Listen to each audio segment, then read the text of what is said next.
This morning, I practiced yoga with my instructor in Buenos Aires. Then I taught at the university in Brooklyn. Although many of my students are back in their hometowns and wake up at weird hours in order to attend class. And then we were getting ready for In the afternoon, I moderated a panel for a festival in the Netherlands. And when a friend in Brazil invited me to a Zoom dinner, I told her I couldn't handle any more screen time. I turned off the computer and went for a walk in the park. As I walk, I ask myself what imprint our transition to the virtual world will leave in our personal memory.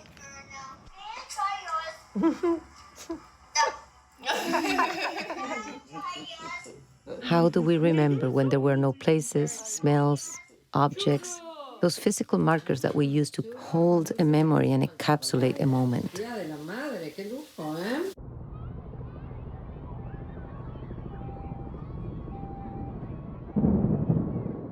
How do we remember when there was no physical trace, when the words were not followed by an embrace? How do we imprint a memory that has not passed through our body? I write in this notebook to remember, and sometimes I write to forget. My students, my kids, no longer write by hand. In just a year, the notebooks have become obsolete.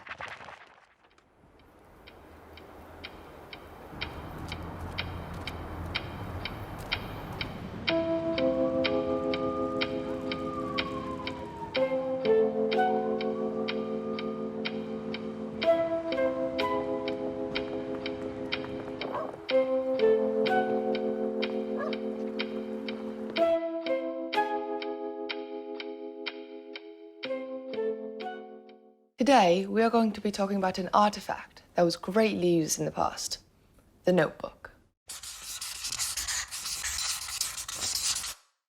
Notebooks had different sizes and uses. They were made out of paper coming from trees with soft or hard covers.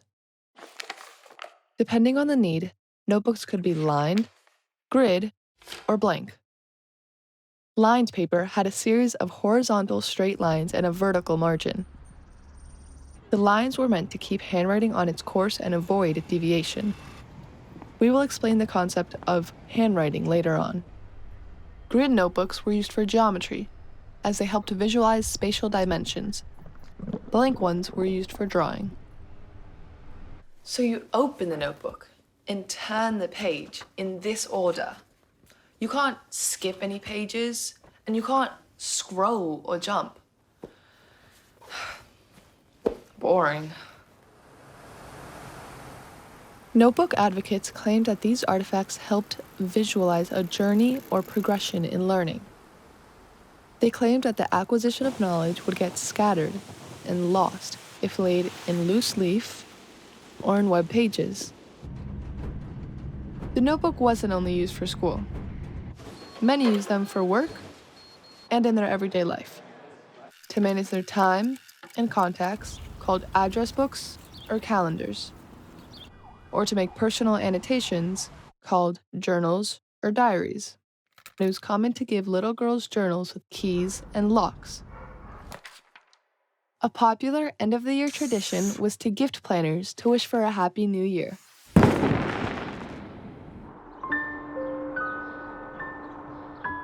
These planners only allowed for one time zone, because the meetings and tasks took place in a fixed geographical space.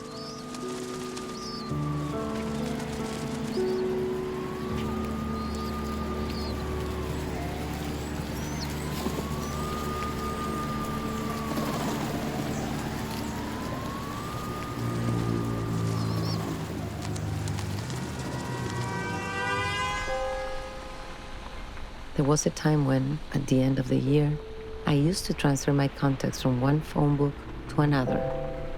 That ritual reminded me of people and events of the year, helped me decide who I was going to stay in touch with, whose numbers and birthdays to keep. I remember the impact of coming across the name of someone who had died, or the confusion of reading a name and no longer remembering who it belonged to. If you made a mistake, you couldn't rip out the page because that would damage the book, since a binding system connected all the pages.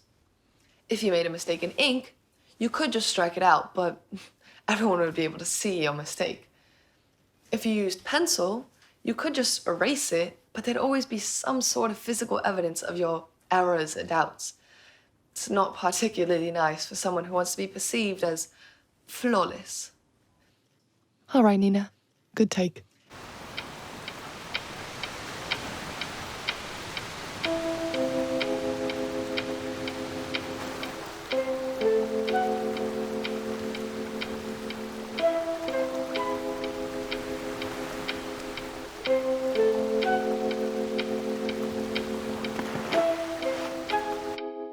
The elimination of notebooks simplified the work of teachers who no longer needed to check homework, decipher handwritings, or correct exams.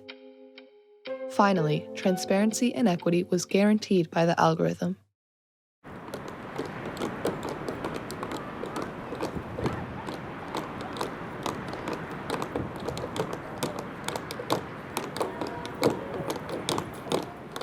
I miss the classrooms and the corridors, the debates in which we talked over each other. This year helped me appreciate my role as an educator. It revealed to me how much I have internalized the individualistic, success-driven, and even masculinized role of the film director over the feminized, undervalued role of the teacher. As professor, I found a renewed strength and purpose in meeting with my students who give me a sense of belonging, a diverse and dynamic community.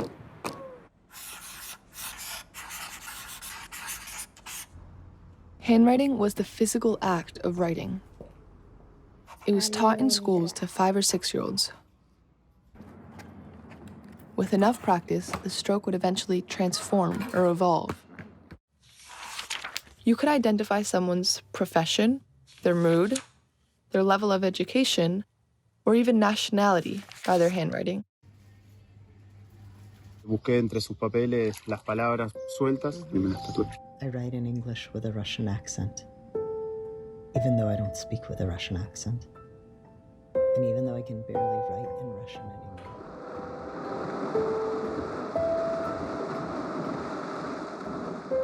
My grandma's cursive in her recipe book. My grandfather's prints in the crossword puzzles. My father's letters, my mother's illegible writing on her medical prescription pads.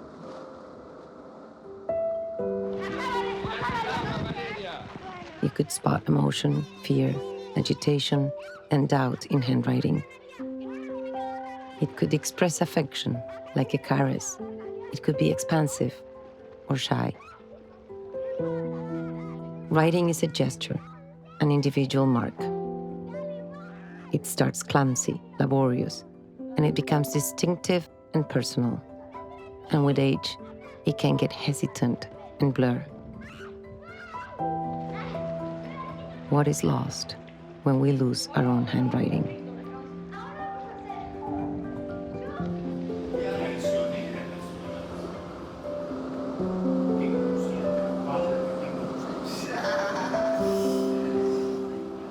My dad died this year during the pandemic. Bajo mi mirada y repitiéndome que nunca se me borra esta imagen. My sister found a letter in his night table addressed to her. No sé qué mundo será el de mañana, ni las vicisitudes que deberán atravesar. Y aunque sea absurdo o exagerado, deposito en vuestra hermandad una especie de alivio y esperanza. Dense un gran abrazo. Nosotros estaremos dentro de él. Papá.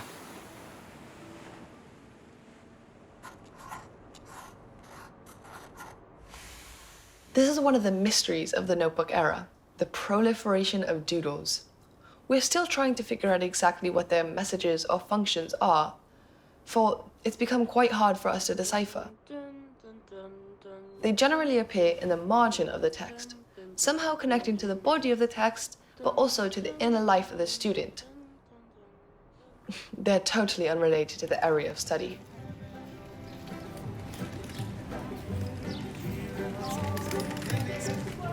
A few years ago, a teacher admonished my son for becoming distracted and doodling in his notebook. During the pandemic, he devotes himself to drawing, moving from paper to screen and back, spending hours immersed in a state of concentration.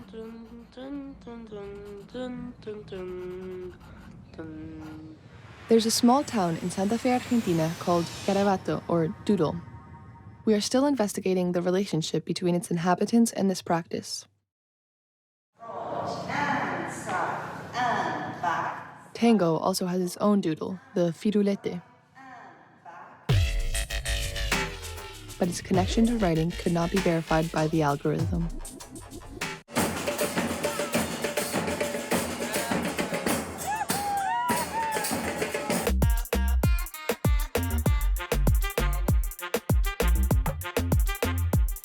Our passage to the virtual age allowed us to break free from chronological time and enter into the quantum era.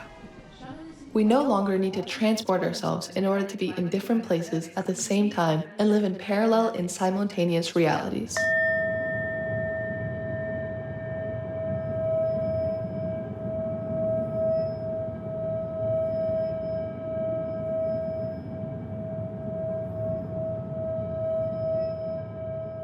Movement brings new ideas. How static and locked are the thoughts of someone who no longer moves around?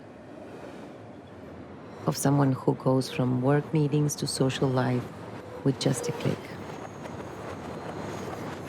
How much thought is generated in transit, in between places, in waiting?